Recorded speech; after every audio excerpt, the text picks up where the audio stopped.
আমি ১ টা ২ টা জিনিসে একটু কনফিউজড। ওই রেস্টুরেন্ট যদি ওপেনই করতে না পারে, তাহলে আপনাকে কাজ দিচ্ছে, কি কাজ দিচ্ছে? কিভাবে কাজ দিচ্ছে উনি? স্পন্সরের যে ডিউটি সেটা উনি ফলো করছেন না। স্পন্সরের এটা অনেক আগেই হোম অফিসে রিপোর্ট করা উচিত ছিল। ২০ ঘন্টা তখনই করা যায় এডিশনাল জব হিসাবে বা সাপ্লিমেন্টারি জব হিসাবে মেইনটা ফুল টাইম করার পরে। ২০ ঘন্টার প্রশ্নটা আসবে তখনই যদি আমি মেইনটা 37.5 আওয়ার্স পার উইক করি। নেক্সট কলে চলে গেলাম। কে আছেন এখন লাইনে? আপনার প্রশ্নটি করুন প্লিজ। আসসালামু আলাইকুম।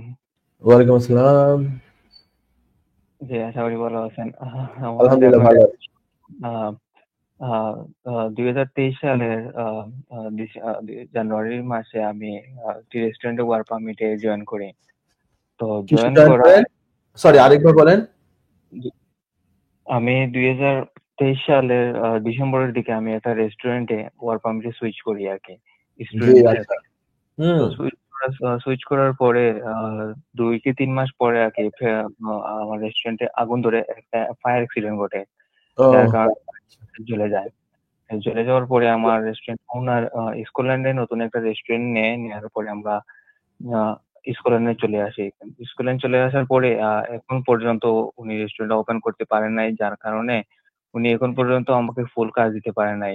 ধরেন মাসে উনি আমাকে ৮০ ঘন্টা বা ৯০ ঘন্টার মতো কাজ দিতে পারতেছেন। এবং আমার সেলারিটা উনি ক্যাশে দিতেছেন এবং ফুল সেলারিটা দিতেছেন না। এবং পাশাপাশি আমি আ আমার যে এক্সট্রা আমি ২০ ঘন্টা একটা কোম্পানিতে বর্তমানে কাজ করতেছি আরকি। তো এই ক্ষেত্রে আমি কি কোনো সমস্যাতে পড়তে পারি কিনা? আমার কোম্পানি যে আমাকে ফুল কাজটা দিতেছে না, আমি যে ২০ ঘন্টা এনআই হিসাবে অন্য আরেকটা কোম্পানিতে কাজ করতেছি। আমি ১ টা ২ টা জিনিসে একটু কনফিউজড। ওই রেস্টুরেন্ট যদি ওপেনই করতে না পারে, তাহলে মানে আপনাকে কাজ দিচ্ছে, কি কাজ দিচ্ছে? কিভাবে কাজ দিচ্ছে উনি? ও উনি একটা কাজ দিছেন আরকি বর্তমানে কনস্ট্রাকশন এর কাজটা এভেইলেবল উনি কনস্ট্রাকশন এর কাজটা চলতেছে আরকি। তো বিল্ডার আসতেছে, আমরা ওইখানে উপস্থিত আছি, ক্লিনিং করতেছি আরকি। ওই হিসাবে উনি আমাদের কাজটা দেখাচ্ছেন আরকি। তো কিছুদিন আগে আমাদের ওখানে ইমিগ্রেশন এসেছিল। তো ওরাও হ্যাঁ, এসে আমাদের জিজ্ঞেস করছিল আরকি যে কি হচ্ছে না হচ্ছে। কিন্তু আমাকে একটা বলেন আপনাকে যে তারা কস্ট দিয়েছে যে রেস্টুরেন্টের কস্ট মানে এটা শেফ অথবা কিচেন ম্যানেজার অথবা ফ্লোর ম্যানেজার এই জাতীয় না আপনার পজিশন নাকি রেস্টুরেন্ট ম্যানেজার এরকম তো কোনো একটা।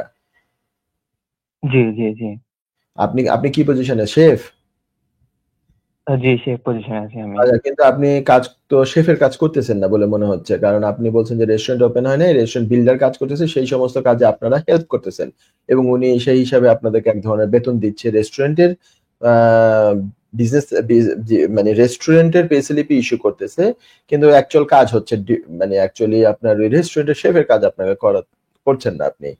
তো এই একটা দিক। সেই সাথে হচ্ছে যে ওই কসের মধ্যে তো তাহলে কসের কোনো কিছুই ফলো করা হচ্ছে না। এক তো হচ্ছে যে প্রপার শেফ হিসাবে কাজ করা হচ্ছে না। আরেক হচ্ছে যে আপনি বলছেন যে সেলারি ঠিকমতো যেটা কসের মধ্যে আছে সেটাও দেওয়া হচ্ছে না। তাহলে এখানে একটা ব্রিচ হয়ে যাচ্ছে। ওই স্পন্সরের যে ডিউটি সেটা উনি উনি ফলো করছেন না। স্পন্সরের এটা অনেক আগেই হোম অফিসে রিপোর্ট করা উচিত ছিল। হোম অফিসে রিপোর্ট করলে they could take some different sort of measure. But এইখানে এখন দেখা যাচ্ছে যে স্পন্সরের যে ডিউটি সেটা কমপ্লিটলি ব্রিচ করা অলরেডি হয়ে গিয়েছে। এবং এটা এভাবেই চলছে বেশ কিছুদিন যাবত আপনি বলছেন যে সেই ২৩ এ আপনি জয়েন হয়েছেন at the end. So more than a year or year and half এইরকম চলছে। সো আই এম অ্যাফ্রেড আমি সরি যে এটা আপনার রুল মেনে করাই হচ্ছে না একেবারে। তো এটা হোম অফিস যদি জানতে পারে, হোম অফিসে আপনি বলছেন যে একবার ভিজিট করতে এসছে তারা যেকোনো মুহূর্তে এটার একটা ডিসিশন দিয়ে দিবে। এটার হতে পারে হয়তোবা লাইসেন্স রিভোক হতে পারে। ১ম এ সাসপেন্ড ফলোড বাই রিভোকড এটা হওয়ার সম্ভাবনা আছে। যদি হোম অফিসের ওই যে স্পন্সর আ যারা স্পন্সর টিম যেটা, হ্যাঁ? হোম অফিসের যেটা আ স্পন্সর লাইসেন্সের যে টিম তারা যদি এসে থাকে তাহলে তো এটা এক ধরনের ভিজিট। আর যদি এমনিতে এনফোর্সমেন্ট টিম এসে থাকে তাহলে আবার ডিফারেন্ট ধরনের ভিজিট।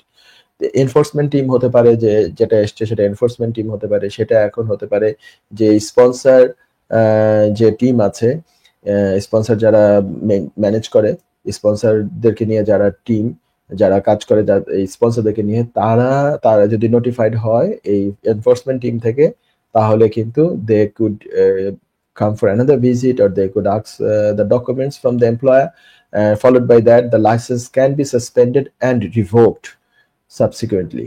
ঠিক আছে, তো এই জিনিসগুলো কিন্তু হতে পারে এবং এটা দেখেন যত দ্রুত যদি উনি জবে শুরু করে এবং রেস্টুরেন্ট শুরু করে তাহলে হয়তো এটা পরবর্তীতে কিছু এক্সপ্লেনেশন কোনো কিছু দেওয়া যেতে পারে, বাট অলরেডি না কসে যেই জবের ডেসক্রিপশন আছে সেটা ফলো করা হচ্ছে, না কসে যেই স্যালারি বলা আছে সেটাও ফলো করা হচ্ছে, কোনোটাই ফলো করা হচ্ছে না। So there is a breach here. Okay, so এটা আপনি ফলো, এটা আমার যে 20 ঘন্টা যে কাজের পারমিশন আগে ওইটা আমি মানে একটা কোম্পানিতে আমার শেফ কোডের অনুযায়ী করতেছি আর কি। এই ক্ষেত্রে কি আমি কোনো প্রবলেম পড়তে পারি? প্রবলেমটা হচ্ছে এইটাও একটা জিনিস, সেটা হচ্ছে যে 20 ঘন্টা তখনই করা যায় এডিশনাল জব হিসাবে বা সাপ্লিমেন্টারি জব হিসাবে, মেইনটা ফুল টাইম করার পরে। এখানে মেইনটা ঠিকমতো করা হচ্ছে না ফুল টাইম, তো মেইনটা ফুল টাইম করার পরে যে টাইম, সেই টাইমে গিয়ে আমি 20 ঘন্টা এলিজিবল জব কোডে করতে পারবো। তা আমি তো 20 ঘন্টার প্রশ্নটা আসবে তখনই যদি আমি মেইনটা 37.5 আওয়ার্স পার উইক করি, তো মেইনটা তো আমি 37.5 আওয়ার্স করছি না। So that's the problem. তো এটাও একটা প্রবলেম আছে এখানে। ঠিক আছে, আপনি দরকার হলে সলিসিটরের সাথে ইন্ডিভিজুয়ালি লিগ্যাল অ্যাডভাইস নেন, আপনি এবং আপনার এমপ্লয়ার দুজন মিলেই, then you take a decision what should you do. Okay, so এই হচ্ছে আমার অ্যাডভাইস। যুক্তরাজ্যের ভিজিটর ভিসা নিয়ে দুশ্চিন্তা? আপনার আত্মীয় বা বন্ধুর ইউকে ভিজিটর ভিসা রিফিউজড হয়েছে? আপনি কি জানেন হোম অফিসের এই সিদ্ধান্তের বিরুদ্ধে জুডিশিয়াল রিভিউ করা যেতে পারে? উইলডেন লিগ্যাল সলিসিটরস নিয়ে এলো ইউকে ভিজিটর ভিসা রিফিউজালের বিরুদ্ধে নো উইন নো ফি বেসিসে জুডিশিয়াল রিভিউ করার ব্যবস্থা। জি, ঠিকই শুনেছেন, নো উইন নো ফি। তার মানে আপনি আমাদের ফি শুধুমাত্র তখনই পে করবেন যখন আমরা আপনার জুডিশিয়াল রিভিউতে সফলতা এনে দিতে পারবো। আমাদের রয়েছে দীর্ঘদিনের অভিজ্ঞতা সম্পন্ন দক্ষ ইমিগ্রেশন সলিসিটার্স, যারা সর্বোচ্চ গুরুত্ব সহকারে আপনার জুডিশিয়াল রিভিউ পরিচালনা করবে। বিস্তারিত তথ্যের জন্য যোগাযোগ করুন 0207 423 9977। Wilden legal solicitors, your trusted law firm.